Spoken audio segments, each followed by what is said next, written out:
Hi. Is this happening? Can you see me? Because I've never I done this before. Yes, I could see you. Oh, girl, Hi. this is probably the first of many that you're gonna do now. I love it. This is all Oh, new to me. I had to download Zoom right before I got on this with you. So this is I'm like jealous. I out know of it too left well. Yeah, field. I hear you. No, we're getting you early here because I feel like with all the wonderful things you have going on, this could be your practice, your little warm up. Well, I'm thanks so for, happy you're doing yeah, this. I know me it was a too. tough decision. Yeah. It's been a long time coming, something that I feel like I've wanted to do for what, 5 years now, but Yeah. haven't really known how to do. So I'm Yeah. glad I'm doing it with you. Me Thank you. too. Yeah, and honestly, we're already recording. It's just a conversation, like I said. And honestly, if you want to be like, "Hey, Kat, can you like take this part out or that part out?" Because I just rambling, and I don't want to. I can absolutely do that. All right. I don't know if you're a cusser. You absolutely can. If Okay. you're not usually one, I literally just had someone on. She's like, "I don't usually cuss, but what the fuck Right? I is know. It this?" depends on who I'm talking Yeah, to. I totally hear you. There's no limit. There's nothing off here. So whatever, just I want you to be comfortable. And you have so much to say. I know. And you're at the end of this, you're going to be like, oh my God, I rambled. No, you did not. This Yeah, is I'm how bad at we that. I am talk. guilty of rambling. I will tell you that No, from the no, we beginning. all do that. And I saw like a meme that was like, are you even friends if you never complete a story because you all have ADHD and jump to a different? And that's every single time me and my mom friends get together, we never finish a story. We're Yeah, just no, all I get going, it. going. That's me in So therapy. Like, I feel like I start on a tangent, and then by the end of what I was starting to say, it's like I'm just off in a whole nother world of what I'm talking about. have you always been like that, or is this, just because of Um, loss and trauma?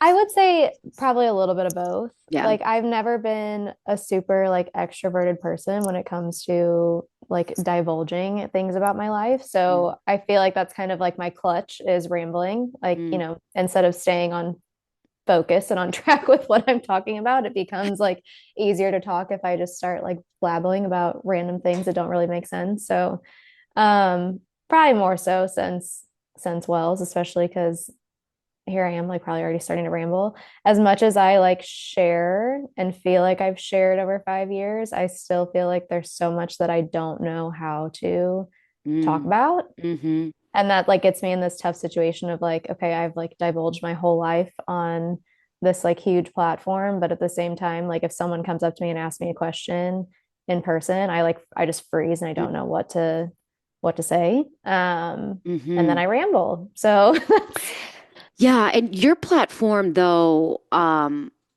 it is reposted and repeated and used because it speaks from for all of us. yeah. So it's not necessarily like you are saying like this was my experience. This is what happened with what you are encompassing what we all feel. So I can Yeah. imagine when it becomes specific to you, you're kind of like, well, I do kind of talk a lot, but not really specifically to Yeah. myself. And we're all running around wearing your shirts and like I gotta tell you though, like I don't know when I got your sweatshirt. It was very soon after Brody died and was born. And I remember wanting to scream to the world, I had a baby, that I had a baby and he's gone. I had a baby and now he's in heaven. And Yeah. I didn't know how to walk around doing that. I could Yeah. barely say the words out loud myself. I would get on the phone with lost moms and I would be like, just talk. I can't say I don't know how to say this, so but I want to hear you talk. And these were moms that were 2, 3, 4 years ahead of me. And when I got that sweatshirt, I wore it all the time because I just needed people to know he Yeah. happened. And it No, wasn't for attention and or anything. And so I'm sure that was the purpose of why you created it.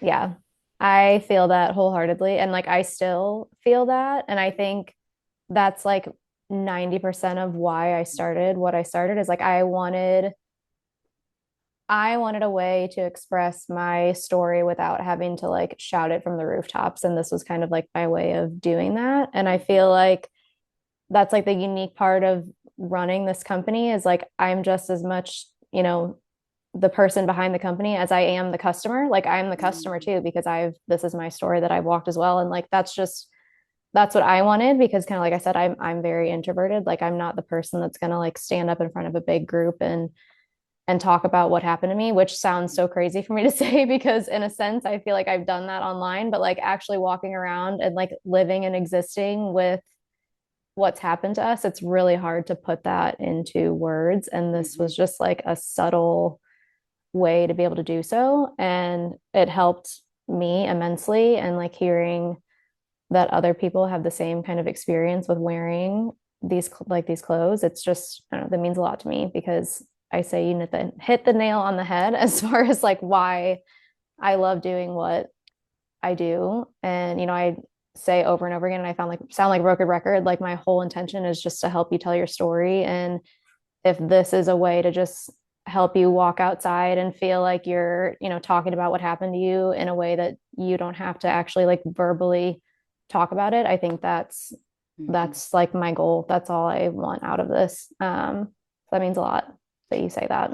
Yeah, I mean, I even gave one to my husband and he wears it on Brody's birthday and Father's Day. And because the fathers even don't get a chance to really Yeah. talk about it and people see it and ask in public. And, that's a chance to talk about our Yeah. babies. It's amazing. Okay, so I feel like I have so many questions, Yeah. but Ask away. I do want to make sure that you tell as much of your story as you want to.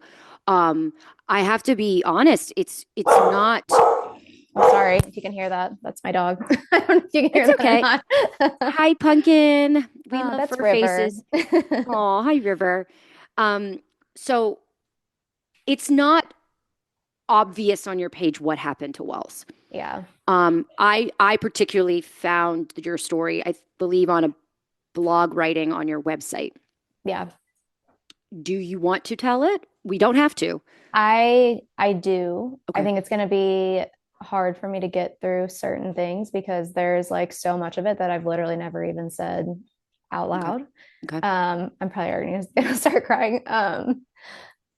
Okay, well, this is fun, right? No, this um, is expected. This is your mom. This is a mom. This is yeah. normal.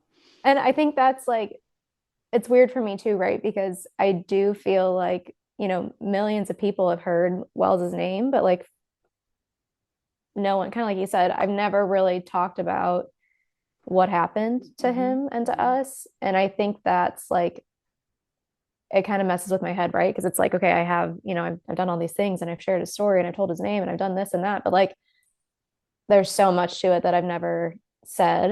Hmm. And like part of it is, trying to protect myself and hold on to like these bits and pieces that I still feel like I want to hold on to just for me. Hmm. The other part of it is like I wasn't allowed to talk about it for 3 years. There's Really? just so much involved in it that Hmm. like, and then it became, since I wasn't really allowed to talk about it, well, it just became easier to not talk about it. And now that we're, 5.5 years down the road, it's like, where do I even Hmm. begin? Hmm.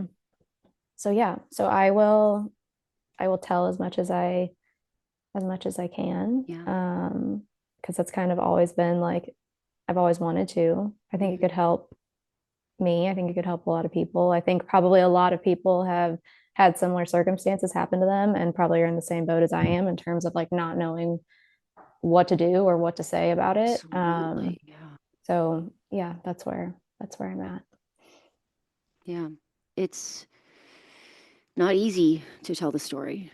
Yeah. And I think to this day, I mean, I had somebody on the podcast who lost her daughter 30 years ago, and she sobbed because it's not something she gets to tell all the time, and it's still always going to break our hearts. And this is your space right now that's safe. Those that are listening care about you. They want to hear about Wells. You've done so much for so many moms, and they want to hear from you and your heart.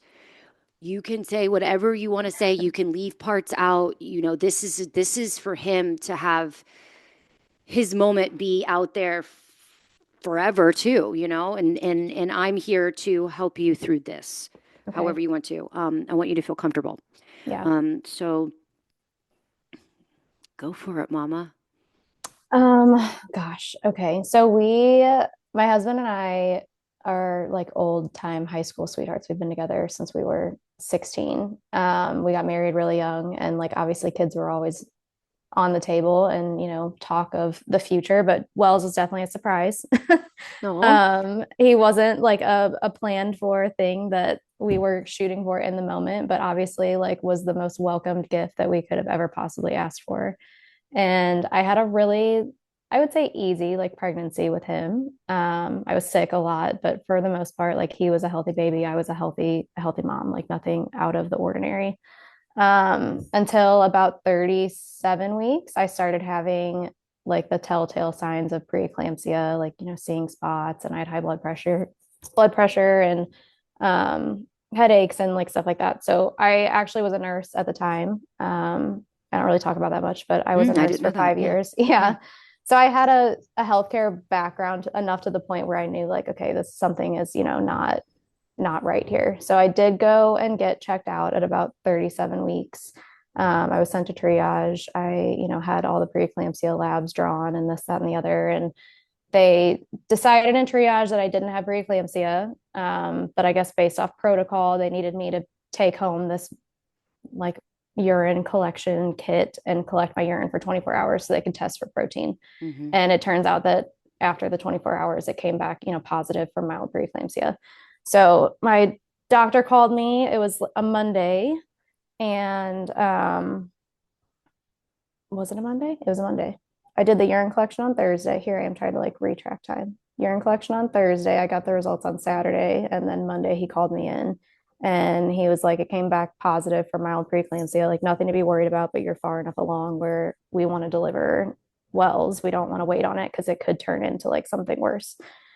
So I called my husband and we picked an 8 p.m. induction time and everything was fine. Like I even asked, like, do I need to be worried about anything? And he's like, no, like this is, just we're doing the right thing to prevent something worse from happening.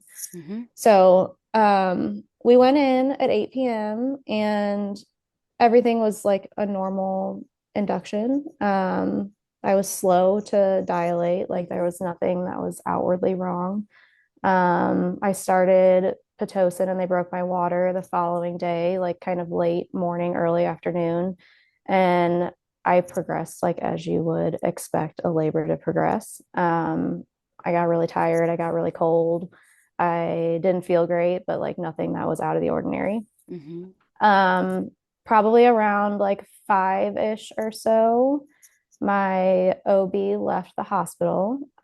He came in and said, like, he basically talked. We had a really good relationship. Like, I will preface whatever happened with like the relationship that I had with my OB going into all this was like it was wonderful.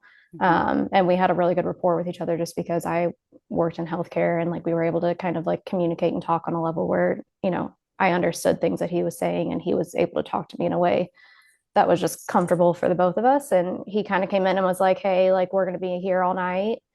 Um, I know you know how it feels to like, be on call and want to go have dinner with your family. So I want to go have dinner with my family and I'll come back whenever, they call me back in when you're pushing. So he left the hospital and that was around five. So And this by the was 5 time p.m. the next day. 5 p.m. the Okay. next day, Okay. yeah. By the time he came back, I started pushing. Yeah. And I pushed for about two hours in total. There was like breaks here and there in between, but nothing was like wrong, at least from like what our perspective was, nothing was wrong. They did put oxygen on me because they told me that Wells started having like drops in his heart rate while I was pushing, but since his heart rate came back up after contractions, they were like, he's fine. Like there was no alarm to like any of my labor. And it finally got to the point where I was pushing and they told me that he just wasn't descending, like he wasn't coming out. And the one thing, like I was kind of against having a birth plan, but the one thing I told my OB was that I didn't want to use any sort of like forceps or vacuum delivery just because I had a bad experience in my own career with a baby that was delivered in that method. And Mm. that was like the only thing that I didn't want to do. So he was like, he's not coming out. Like we either go that route or you have a C-section. And I was like, okay, well, I'll just have a C-section. Like that's fine.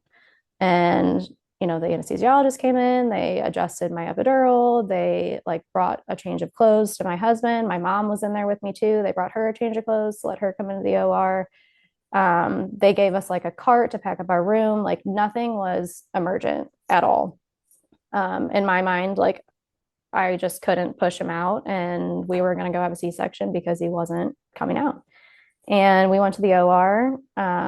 Everything was, fine. Like they let me pick out the music that I wanted to listen to, and he was born, and he didn't cry. Like nothing happened. And obviously, like with I mean, every mom knows, right, that that's the first thing that you like want to hear is your baby cry. Mm-hmm. And with like my own experience in healthcare, like I immediately knew like something is really wrong. And like the silence of that room, I think will live with me like forever.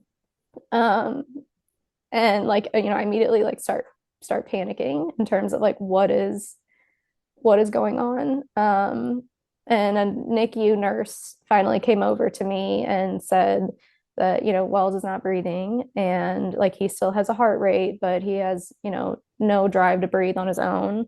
And, we're going to take him to the NICU. And they basically like wheeled him away. And I got to kind of see him. I have one picture that my mom took of him like being wheeled out with the NICU team. And I just had like no idea what had just happened, like literally Yeah. no idea what had just happened. Um, and they, finished what they needed to finish with me and took me to recovery. And at this point, like I didn't even know if Wells was alive. Like we had no idea what was going on.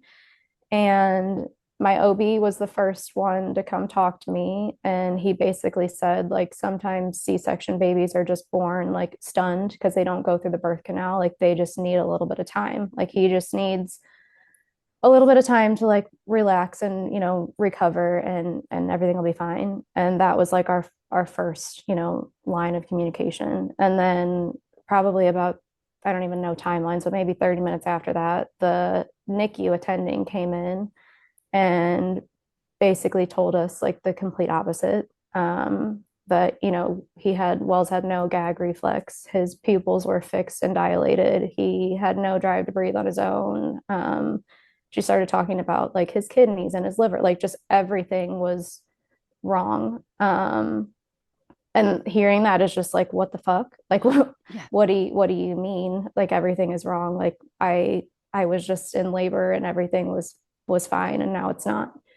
And my husband at that point was able to go up and see him, and they let me like recover, I guess, to the point where I needed to recover, and I was able to go up and see him.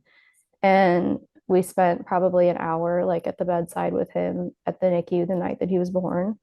He was born around 10 p.m. So at this point, it was probably like well into the early hours of the morning. And I I just had no, I didn't even know, I still don't know how to talk about it because it was just like a mind, yeah, I don't know. I don't even know the words to say to describe like what it was to me. Um, but we went back to my room, and like I remember laying in the bed, like saying to myself, like he's gonna die. Like that's all I could think. And it's like I hated myself for thinking that, but that's literally all I could think in my head is like he's gonna die, and I don't know why. I don't understand why. And the next morning we got up and went to go see him like first thing in the morning. And he was actually like breathing over the ventilator at that point, which means that he had like a little bit of, a drive to breathe on his own.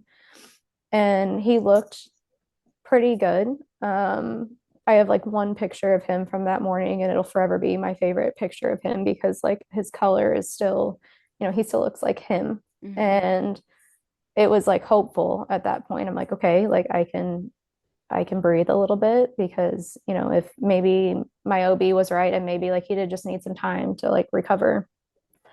And we left the NICU that morning and went back to my room, and my family was all there with me at the time. And probably around like 11 in the afternoon, the NICU attending came in and started asking us about signing a DNR. And this was after like the last time we saw him, we were told he was breathing. And then the next time we got an update, it was like, you need to sign a DNR because, like he's dying. And that was again just like this mind fuck of like, what are you talking about? Right, right. Um, and I told him like I won't sign one until I get to hold him. That was my biggest thing. Like I'm not signing or doing any like I want to hold my baby because I hadn't had the chance to do that at all yet. And at first I felt like you almost like we got pushback about it. And I get it that he was like, in a very like fragile state, but like when you're in that position, like all you want to do is hold your baby. I mean, God, yeah. And that wasn't like an option for me. So they made that happen. And I got to hold Wells for probably about like 30 minutes on the day after he was born. And he did really well, like while I held him. And I think that was like my heart needed that. Like, his vitals, everything looked good when I was holding him. And like I just told myself that like I needed that. He did too. Yeah. And from that point forward, everything just kind of like very quickly went downhill. And he was maxed out on like all the blood pressure medications he was on, but had barely any blood pressure. He started to go into DIC. So like his body was basically turning kind of like, you know, he didn't have perfusion to his extremities, to the side of his face. Like he just started looking not like him, like very, very quickly. Mm-hmm. And he was on a cooling mat. That was like one of the things that they were trying to do to protect his brain. They put him on a cooling mat to kind of slow his functions down. And I remember asking his nurse, like, does he look this way because of the cooling mat? Like, when you get cold, like sometimes your hands are like I was just looking for anything in my head that could make this like make him not be not Oh, okay. yeah. You just needed some hope. Yeah, yeah. And she said no. And that was kind of like, I knew at that point in time, like he wasn't going to come home with us. And we went, I would say we went to bed, but we didn't sleep that night. And I basically told his nurse, like, if you need to change anything with his medication, like anything overnight that changes, I don't care what time it is, like you need to call me. And they called at about 6 o'clock in the morning and basically said, like, there's nothing else we can do at this point. He's, maxed out on everything that we can give him, and he's still like declining. So we made the choice to go spend whatever time we had left with him, and ultimately had to make the decision to turn off the ventilator. And that's like something that sorry, I know it was the right choice. Because he wasn't going to survive. And like when you see your own child decline as quickly as he had, like to me that was the only choice for us to make. Mm-hmm. Yeah. I don't know if he was suffering. I like hope to God that he was not suffering, but like in my mind, all I could think was like, I I don't want him to be in pain. And that Mm-hmm. was the only decision that we could make because there was not any hope. And as Mm-hmm. hard as that is for me to say, like, and as much as you see these miracles happen, like I knew that we didn't have one. Yeah. And my husband got to hold him for a little bit that morning, and that was the first time that he had gotten to hold him. And then they gave him to me, and I held him while he passed away. And it was like the fastest but slowest 36 hours of my life of like what actually just happened, Oh my because God. 36 hours before I had a perfectly healthy baby. Um, and then he was gone. Oh my And God. like it's like what do you do with that? Like where do I go from here? And we had no answers. Like we were almost like I kind of felt like we were just like the black sheep of everything going on because no one wanted to talk to us. It was like no one had answers for us. No one knew what to say to us. No one could explain anything to us. And we just kind of felt like we were like in this position of okay, we just had to like accept what happened and leave with no answers. And What? Did it it did was it feel like they didn't want to like take on blame if they gave you a reason or what at the how time, no. At the okay. time, like I again, like I had this relationship with my OB that um I thought the world of him. Like at the time, it was just like, okay, we were just dealt this really, really shitty hand, and I don't know why. I did request an autopsy. Okay. I It's a think hard that was like decision. a point of controversy too. But for me, like I'm someone that I need reason for Yep, things. Like I that's how I've understand. always been. And there was literally no reason for this that I could wrap my head around. And that was like the only thing that I thought could maybe give me like some point of clarity. Um, and the answers that they gave us were like, well, maybe he, had a metabolic disorder, or maybe there was something genetic between you and your husband, or like, there was all sorts of speculation, or maybe there was some sort of like outward trauma, like, towards the end of your pregnancy that caused this, that, and the other. And there was all sorts of things like flying around, but nothing that really like made any real sense. So we did that. We requested that. Part of requesting that is, you only get 4 hours with him after he dies. So we didn't get, a whole night with him. We didn't get the cuddle cot, or we didn't get that experience. And that's something that like I'll always hate myself for a little bit, that like I made a decision that put more of a timeline on this than what we necessarily had to have, but we got 4 hours with him, and I got to, put him in an outfit. I got to change his diaper. I got to That do the video I things think about that, all the time. I think about it all the yeah. time. And those were photos that my husband took. It was just my husband and I that were in there. Um, those were all photos that he took. And it was maybe a year later that I found out that they were live pictures, which was like the best gift that I could have ever gotten. And almost all of the pictures from us when we were in the hospital with Wells were all these like live photos. So it was like I almost had this little mini movie to look back on. Oh, that's wonderful. And yeah, we had 4 hours, and I stayed in the hospital another 2 days, and we went home. And we spent the next like several months with not really many answers as far as what happened. I saw my OB a few more times. I cried with him in the hallway. I made the decision to move back to St. Louis. We moved back to where we both grew up after everything happened. And I like cried with my OB about the thought of, having another baby and not having him deliver my next baby. And, it was like everything was wrong, but everything was okay at that point. Um, and we started finally getting like some answers back from the autopsy, and we Hmm. learned that Wells died from hypoxia. So he had, there's a lack of oxygen to his brain.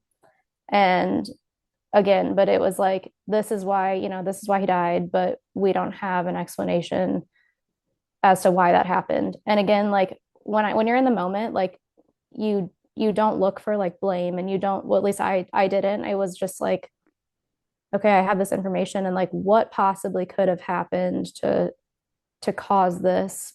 But I was so like naive in really like looking at what actually happened to us and thinking that like something wrong happened to us. I That it didn't was accept that preventable. yet. Yeah. That's a hard conversation and thought to wrap your Um, brain around.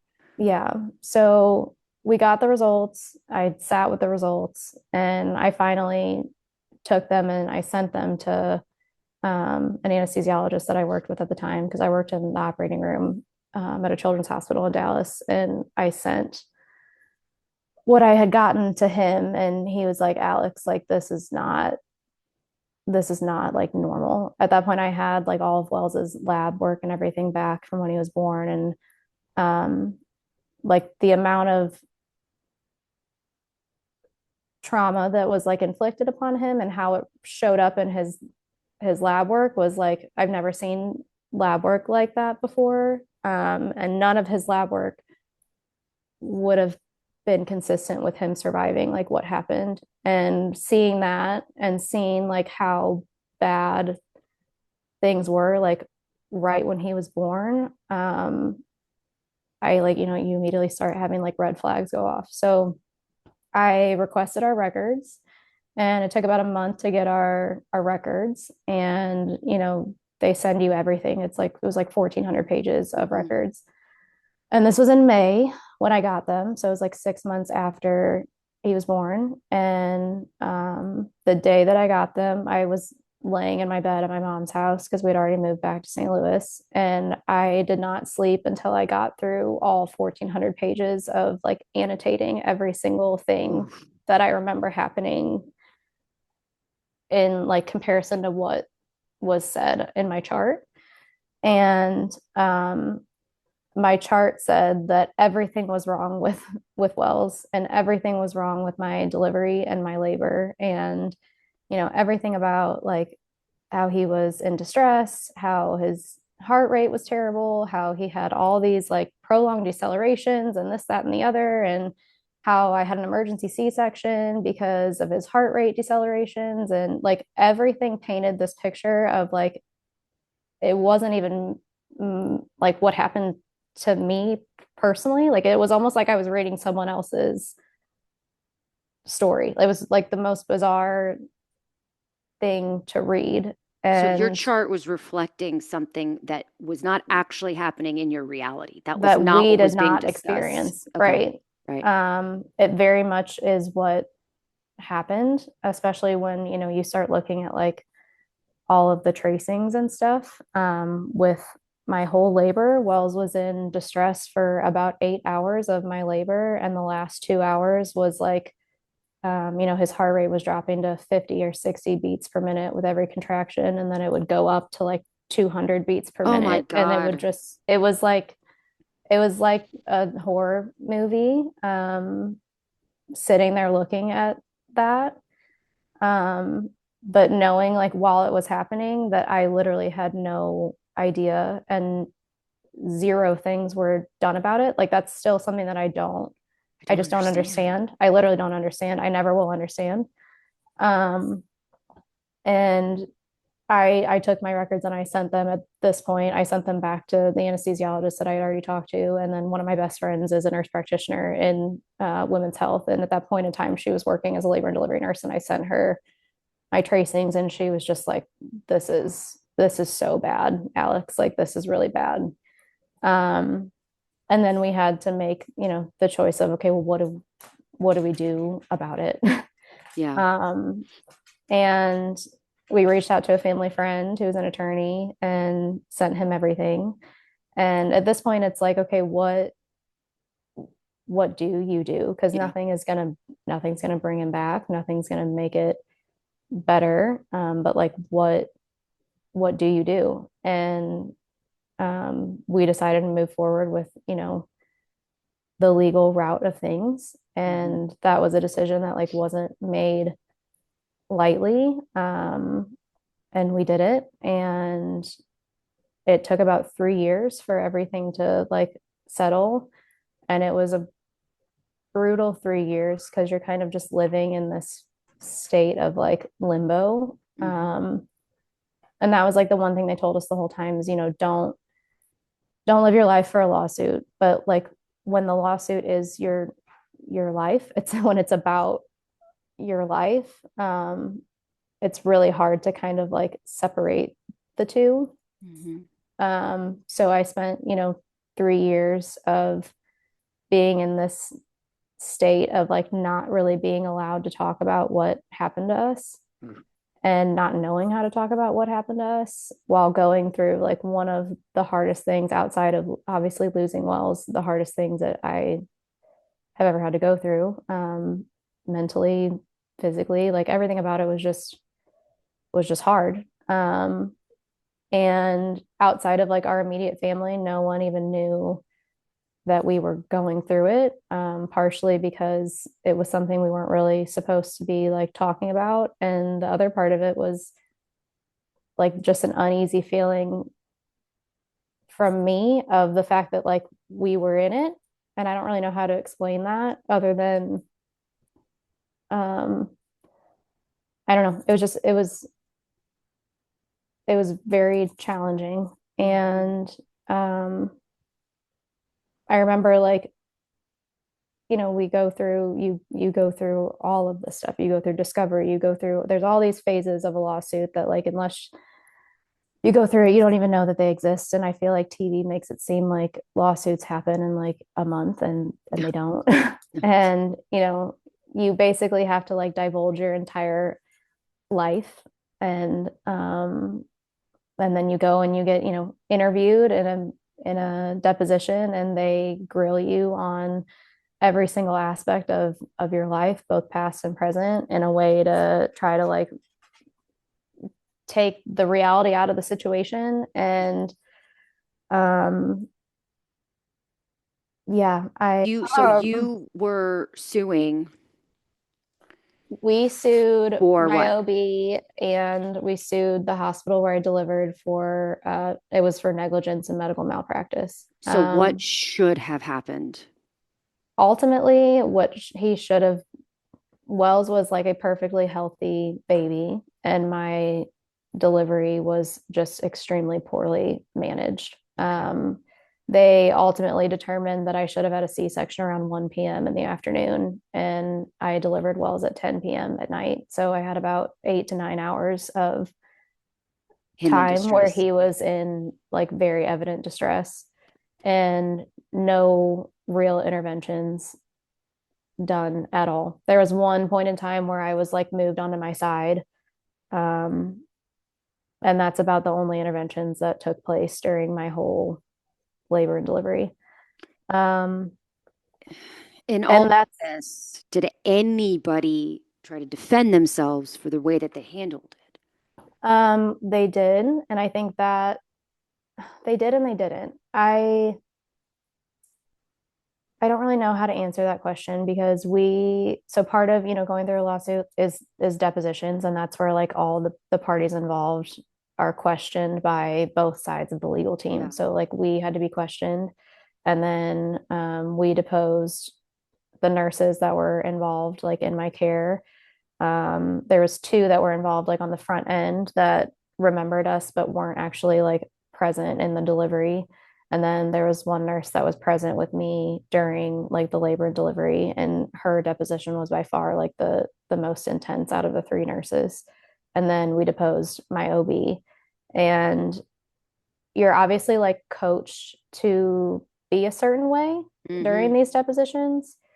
Um, and I think that was one of the hardest things for me to watch, because literally all I wanted was like for someone to just say sorry, like, or Right. someone to like I guess that's what I'm getting at. Did they claim actually some like sort have a of, reason for why they made their decisions and back it up?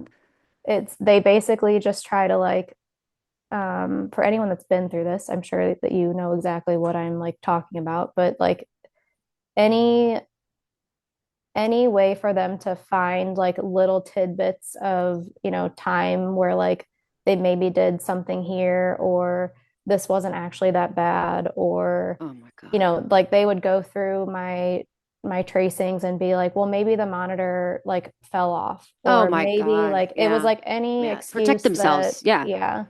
And And they like, can't say I'm sorry because that would be an admission of guilt. And right. And I think that's that bullshit. was one of the hardest parts of the entire like lawsuit. Like, I mean, I would do it again because I do feel like, in a sense, like I got some sort of closure just being able to sit across the table from my OB. But the hardest part in the world was like that I was just desperately seeking for someone to feel bad, or to say Yes. sorry, or to like Admit even just like fault. Yeah. look at Yeah. me. And like I get that you're not going to come out and say like, it was my fault that this happened, or that, but to just feel like some sense of like remorse that you were involved in something that like truly uprooted someone's entire life. That's all I wanted, and you don't get that. And like our lawyers had to, remind us that they're very much like coached to say certain things and act a certain way. But at the end of the day, like you're still human, and Yeah. not feeling like there's any like sense of remorse or wrongdoing was just really hard. And that ate away at me for a really long time. The nurses' depositions, we got to see some of them in person. We had to fly to Dallas because all this happened in Dallas. And then my OB's deposition, we flew to Dallas for, and like I actually got to sit across the table from him.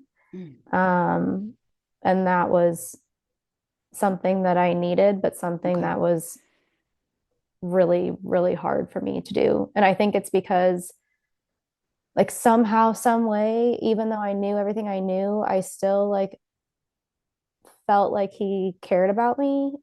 And like, I don't know why I felt that, but I still felt like in my heart, like, okay, he has to care. Like, he has to say sorry. He has to like just give me some sort of inkling that like he cares. And the second we sat down, the first thing my attorney asked him was, is there anything that you have planned today that would like prevent you from being able to sit through this deposition and like see it to the end? And the first thing he said was, well, I have a birthday party at 4 p.m. Oh And I was like that just shook me to my core. my And I God, think I'm like it gonna throw shook up for you. everyone to the core that was sitting in that room. Like, it's just like, are you kidding me? And yeah, it just kind That's of like I continued can, on yeah, like that I can through imagine the that. Like I'm process. trying to like, yeah, if that happened with my OB, yeah, that's just another stab in the heart, big time. Yeah. So um we spent the day, his deposition lasted a whole day. Ours lasted a whole day. Like I think they have like, I don't remember the exact amount of time that they have to actually like question you, but they used all of the hours that was available to them to question me, and kind of same back with my OB. Um, in the middle of my OB's deposition, my lawyer ended up finding out that I had my placenta sent to pathology because my OB kept holding on to the idea that like I had a placental abruption, and that's why, Wells was born the way that he was born. So one of the first things I did was send my placenta, and my OB actually signed off on the pathology report that was a day after that Wells was born, that the preliminary findings came back that my placenta was intact, like no, there was no abruption. Mhm. And my OB signed off on that. That like the day after that Wells was born, and never, never told us that. But still, even at the beginning of the deposition, like followed that story that I had an abruption. So it was just all like it's really shitty being like on the other side of someone trying to like cover their ass, and that's what his entire delivery was. And now looking back at it, it's very like clear to see that with how we were treated on the back end, and it's very evident. But in the time, like in the moment, like that's the last thing that you think someone is actually going to be doing when like these people are supposed to be taking care of Their you. job to get your baby Yeah, here. Has he been sued before? he has not been sued before. He actually was referred to us by like one of my good family friends, and like I told you I loved him. Like he was great. I loved him. And I think I still like in the weirdest possible way have this like thought in my head that like, he is a good person. Like He I just is. I think so. it's such a hard thing for me to like sit there and say that someone is actually like a bad Well, person. I don't know. I don't know. here's what I've heard, and from the opposite side, it's like if he were to admit fault or guilt or insinuate that something different could have been done, we're talking about him losing his license, his practice, his well being, what he does for a living for his own family. So I kind of want to give the benefit of the doubt sometimes so I Yeah. don't engulf myself in rage flames because I Yeah. will. I would have been like, fuck you, Doc, I'm going to take you down if he acted that way towards me because that's just how I am. But Yeah. like I have to believe that he goes home and cries to his wife and was like, I'm trying to save our family, but I ruined someone else's and it's my fault. Like, I have to believe that. Yeah. Otherwise, I would lose all hope in the profession Yeah. whatsoever. And Well, I hope one day you get an anonymous letter that's like, I'm so sorry. You know what I mean? yeah. Like, I hope one day. I got a check in the mail. This was before like all of the legal stuff started. I got a check in the mail for the amount of money that we had paid out of pocket for my, all my prenatal stuff and all of my like labor, everything that we had paid. I got a check in the mail that was signed by him. No note, like no nothing other than a check. Oh, The oh, amount of money damn. that I paid to have him I, with zero correspondence. And that was like, huh. that was weird. And that was before I knew anything. That was before like we had, dug deeper into anything. But I Was it a still like personal check or a check it from was a the check from office? his clinic and it Oh, was signed by interesting. him. Interesting. Um, and that was like the only thing that I'm like, okay, this is weird, but like, okay, maybe this is his sorry. I don't know. And then obviously you go through like everything that we went through with the legal side of things. And it's just like, that's all I wanted. And I even told them that's all I wanted. Like when so you go through discovery, you go through depositions, and then you get a court date and you either decide to go to court or you decide to settle. And to settle, you have to go through what's called mediation, which is basically like we sit in a room, he sits in a room, and then there's a person that goes back and forth between the two of you where like you give your demands, they give their demands, you respond to their demands, they respond to your demands, and you sit there all day and go back and forth until you like finally come up with, either we're going to trial or this is the settlement that we've decided on. And with Texas, Wells is born in Texas. There's a cap on any sort of like monetary value that can be recovered for a malpractice suit. So the cap in Texas is $200,000. That's all you can recover from like So a weird. death that's caused by negligence. Or actually, I think it's $250,000. And my OB didn't even have insurance, like physician's insurance to cover that amount. Um, so he like, you know, he wasn't willing, like that was not an amount that was even like an option for us because he didn't have the insurance to cover it. You really learn like a lot about the back end of healthcare that is really sad, The honestly. dark hole. And Yeah. that's why I that's why I'm not a part of it anymore. I'm As hard sorry. as that is to say, like Yeah. I think you could have come out of it two different ways, either like, okay, this happened to me and I want to fix it and be the reason why it doesn't happen again, or you come out of it how I came out of it, just like damaged and broken of seeing like how bad the bad side of it can be. And Hmm. I say that with like so much respect for the profession because I've worked with incredible people and people that I would trust my life with. And I know that 99% of the profession is filled with those people. But unfortunately, there's also a side of it that's just like, you know, not about the patient, but about the institution. And we Mm. were subject to that side of it. And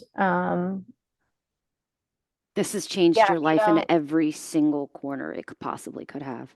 yeah. Um, Wow. yeah. But So you settled or you did? we settled. Okay. We settled. It was like 2 weeks before our court date. We settled because ultimately, like, and again, and like that's where it's like it's hard to talk about because you never want someone to look at you and be like, you did all this for money because that's the literally the last thing that No, was on not our one minds. parent whose experiences would And say that. No. yeah, so like when it came down to going to court, there was no option to recover like more than what would have been agreed upon in a settlement just because of Texas law. And it's like, okay, do you put yourself through Well, court would only going be to to court? prove guilt, right? And like get Yeah. him what is Um, it? Not disbarred. What is it for doctors? but he can't. That's not even on the table, which that was shocking What? to me. That was like the first thing that I wanted was like I wanted him to get his license taken away. And he will never have any sort of like it'll be on his license that he was, involved in a lawsuit that is about malpractice, but he will never be like punished or penalized in the sense of like losing his license or not being able to practice because of what happened to us. And that's apparently very common. And that If was you want to really say hard his for me name, to you can. learn. I understand if you want to say his name. I'm just I kidding. can, no, you're good. I can say his name. That was part of our settlement. Oh, you can. You We can be like, chose to oh, settle for less money in order to be able to not have like a privacy. I'm allowed to say his name, but that's something that I've never done. I don't know how to be ready to do that. I think when we like left, it was like, okay, I want to scream his name from the top of the roof. And as like days have gone on since then, it just becomes this like fear that I have of saying his name, and I don't know why that is. hmm.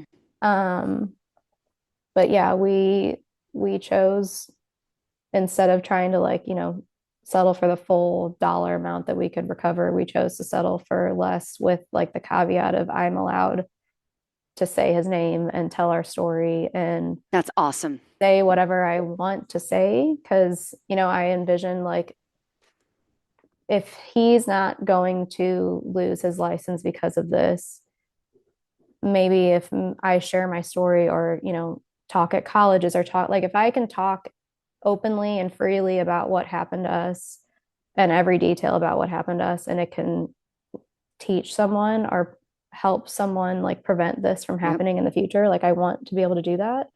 So those are my two things. Like I wanted a sorry and I wanted freedom to speak about our story. And Hmm. I didn't get the sorry, but I got the freedom to talk about our story. I just haven't known how to like use that. Hmm. Because this is the first time I'm like saying all of this. And it's I don't know, it's hard. It's hard to like rehash and relive. And even saying it out loud, I still feel like there's so much of it that I'm like missing or butchering, like talking about. And you just There's no I right don't or know. wrong way to tell this story. Just know that someone is picking up on some little part of your story. And that's like, oh, that happened to me too. Oh my Yeah. God, me too. And I think part of the whole thing is like, you don't want this doctor to ever do this again to somebody else. Like, Yeah. this is horrific. This is not going to go out today or any. If you walk away from this conversation and you're like, Kat, I really want to come back and add something, you 100% can do that because while this is going to take a lot of energy from you, it's going to feel, I think, a little freeing because Wells deserves to have this part of it told, and so do you. Yeah. I mean, if and unfortunately, and I've had a birth injury attorney come on who has spoken to this. Actually, want to have her back on. Actually, she has said a lot of the things that you're saying. They will do everything to save their asses. They will do Yeah. everything to not show blame or point it. And that is soul crushing for those that just like really needed someone to look at you and say, we're so sorry that this happened. I truly believe if they have any heart at all that they're going home and they have to live with that, which is also sad, like no Yeah. one intended for this to happen. But I do feel that sometimes doctors who have been doing this for a really long time get lazy. I do feel so. I do feel they get very confident in the way that they do things. Oh, this has Yeah. happened before. Blah, blah, and they don't treat each person as a different circumstance. And that's really important that they do that. And they remember to do that. Shoot, I used to teach fucking fitness classes and I used to have to tell people as if it's the first time I've ever said it. And I've said it 12 times that day. For doctors to not do that is wild to me. Like I Yeah. was, in comparison. And this is brave of you to do this because you are telling the story. You're going to have a lot of people listen to this and you may have to then counsel and or coach and or comfort those now that are Yeah. having similar situations that knew nothing about this part of the story. I had no Yeah. idea that you went through this for 3 years. Holy crap. Yeah. I've had some people reach out to me because I think some people have kind of read between the lines of things that I have shared. And, I've shared that Wells had HIE. I've shared Mm-hmm. like instances about, the hypoxia. I think I even actually shared like in like a Q&A I did on my stories one time, something about a lawsuit. Like I've very Yeah. vaguely shared little bits and pieces, but it's been enough where like some moms have been able to read between the lines and like have reached out to me and, either asked like how do I even go about like filing a lawsuit? How do I go about like getting my information? How, or like this happened to me too, and I'm also in a lawsuit. And I think that helped me as much as I'm sure it helped them, because as obviously you feel so alone when you lose a baby, like that in itself is isolating. And then when you are like going through a continuation of that where you're not allowed to really talk about it, that becomes even more isolating. So I think like you said, doing this and saying this, even though I feel like I'm still butchering all of it, like replaying it back, it will give me a sense of like freedom and be freeing. And I really hope that like the people that need to hear it, and the people that either like have reservations or have felt like maybe this happened to them too listens to this, and it can help them, whether that's just like feeling like they're not alone or giving them somewhat of the path of like what they could maybe do with it. Mhm. I don't know what that looks like, but I I don't don't. think you're giving yourself enough credit. You went on to, and if we need to do a part two, we absolutely can because we have not even gone into your clothing line and what's coming and all of that good stuff. And I don't want to overwhelm you with the amount of information you're putting out, but like just so you know, I mean, you turned your pain into a giant purpose in Yeah. the middle of all of this, and you have given back so much to this community that is invaluable with what you've poured yourself into. And you are just getting started, I would say, because you are now doing bigger things. And so essentially, you survived what are the worst things that could possibly happen to a mother, to a human. Now, what happens? You're surviving your own survival. You're now Yeah. doing things that are big. And it's not only that you went through all of this, but people are going to take more credit and value in how you overcame all of this and bring it with you to do such amazing things for others. And this is what you went through. Like, my God, the credibility, like the value you have in that, it's massive. And I still want to hear more. Like I want to know now, like at what point did you start your line? And then at what point did Oh you want to God. change the name? And then at what point, because you are 2 years ahead of me, and I am feeling myself fucking quote unquote rebranding. I hate that, but Yeah. it's like I'm finding myself like trying to figure out what this looks like for me now. And business to business and creative to creative, it's like I want to have that conversation and like, Yeah. but I want to make sure you have said everything and told the parts of Wells right now. That's part of the story that you're comfortable with and that you want to tell. I probably not, honestly. I Yeah. mean, I don't think there's ever like An a way ending. to, yeah. I mean, you could, I'm sure I'll get off of this with you and be like, oh my God, I forgot to say this, this, and this. And I wish I would have said this, this, and this. And I think that's kind of just how like we live our lives. Like I Mhm. just feel like there will be bits and pieces that are with us forever that, surface sometimes and not other times. And I don't think there's ever a way to like feel like we've truly told everything that needs to be Mhm. told. Mhm. I don't Yeah. I don't know. Like I think this was a good stepping stone for me. Like I Mhm. feel like I probably was very like surface level in the things that I said, but that's the first time I've literally ever said any of this out loud. Mhm. Even like, I mean, obviously my husband has gone through all of this with me, and my parents have, gone through all of this with me. And but even like with my parents, and I know like my mom would attest to this, like you almost just like close yourself off from the world going through something like this. Mhm. And so there's probably things that I just said out loud that I haven't even like my mom doesn't even know. Like it's just you just become this like recluse, and that's kind of like your survival mechanism. At least it was mine. Um so like actually like sitting here and like saying these things, I I probably didn't say everything that I want to say, and I'm sure this will uncover like feelings and things that I want to then continue talking about and continue saying. But I think this was a good first step in being able to do that. Do you want Um, to pause and come back for a part two? I will do whatever you want to do. What time is it? How much longer do we have? We've Oh, done are an we done? hour. We've We've done done an an hour hour. already? Yeah, I know, I Oh my know. And there's God. so much to unpack. Yeah, I don't want the story to end. Yeah, no. So Yeah. so this was a good this is a start to your story. And I want to do a part two. Um I feel like I feel like I could do like four parts with you. and There's so I'm many actually here for stages it. of this, right? Like and Yeah. especially like, and with pregnancy after loss and like then raising like a Yes. child after, like there's literally so much to So let's do a three to our four part lives. series because listen, I don't, you're so important to this community. I need you to understand that. And you are now, and I saw your reels and your stories in Hong Kong, and I love the peek into you and your life. And I I know. love I where need to you're be going with better this. No, no, no. about that. It's I hard. It's know. hard. You've got a lot going I on, but I love what's happening with you. And I want to give it the time that it deserves.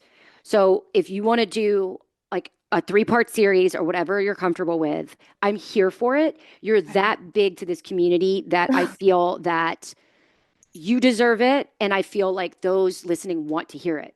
yeah. Okay, well, I need to say in response to that, because I get that a lot about how like thankful everyone is for what I've done. And I would say it till I'm blue in the face, like as much as everyone is thankful for me, like I literally would probably not be sitting here if it wasn't for all of you. And like there's no reason for me. I mean, there is a reason for me to do this outside of this community, but like if it wasn't for what I know this does for the community, I wouldn't be doing this. And as much as like this community might feel as though I've saved parts of them, like you literally have saved every single part of me. And I can say that until I'm blue in the face. And like I think that's where it's hard for me to talk about myself because I'm not good at it. Like I'm not good at owning any of this. Like this is all just like a chance that this happened to me and I have this platform and this company and like this way to share my story is purely by chance that it just kind of happened and I literally owe it to every single one of you. And I do it for every single one of you. And as much as it's helped you, it's saved me. And like I mean that with every ounce of me. Yeah. Um, so thank you for saying that. But in response to that, like I just really need everyone to know that too, because yeah, without me doing what I'm doing and without you guys doing what you do for me, like it wouldn't be what it is. And I So really mean that. powerful. Yeah, So it's true. I'm here for however many sessions you want to have with me. We best friends now, girl. I'm We about can to have head over. lighthearted sessions. We can have Yeah. not lighthearted sessions. We can do whatever. Do If you you think drink I'm the a person, wines? Get a I glass drink of I wines drink and the we'll wine. do We an can do evening that. sesh. Let's do that. How about that? I'm here. I'm here I'm for here it. I for really it. am. No, I love that. I thank you so much for doing this. I know it's not No, thank easy. you. Um, you're such a good person, girl. Like you really are. And it's been really, really cool to see the person behind this brand, behind, Wells's mama. Like it's been really cool because he was one of the first babies I found when I was searching. And he was the one that I just have never been able to get out of my mind. And I feel like he welcomed Brody, and that's important to me. And you You're have gonna been make a me lot. like, oh, thank you. Yeah. And I really hope that they looked at each other in heaven and said, our moms are being dum dums. They need to talk. They need to connect. And Wells like, my mom needs to tell my story, damn it. I know. No, And he's Brody's probably like, well, sit can up you there get my like, mom to thank shut up God. about mine? Oh God, girl. All Oh, right. Well, thank you so much. I'll hit you up after this. We'll chat. And I'll check in on you. Go get some rest. Go do what you need to do. Decompress from this. Do not regret anything that was said or that you did. It's perfection. It's so wildly fucked up perfection. yeah. And it's exactly what you need and what those listening need. I would tell you if it was whack. Okay, trust me. I would Please tell do. you, Be real with me if girl, it was. I got you. Do not worry. Oh, Okay. I've been looking forward, and this was just so incredible. And I'm going to download it as well. So go take a time out. all right. Tell your mom I said what's up. I love her. I We will. chat. I know she was like, you have to talk to Kath. I think my mom initiated all of this. So, She did. and She's all of pouring you on me. watching this have probably talked to my mom. She's gonna I laugh when love I say her. that, but like literally, my mom is like the queen of like, I don't know, she's the She's your best. biggest hype But girl. Your she biggest knows, hype girl. she knows all of you. I think before I know all of you, which makes me smile. I got to So get her on. if you've talked to my mom, yeah, she would love that for real. She'll sit right next to me. We can all talk together. But I no, love it. You guys are the thank you. best. All right. We will talk soon. Okay. Thank All you. right, thank you. Okay. Bye. Talk later. Bye.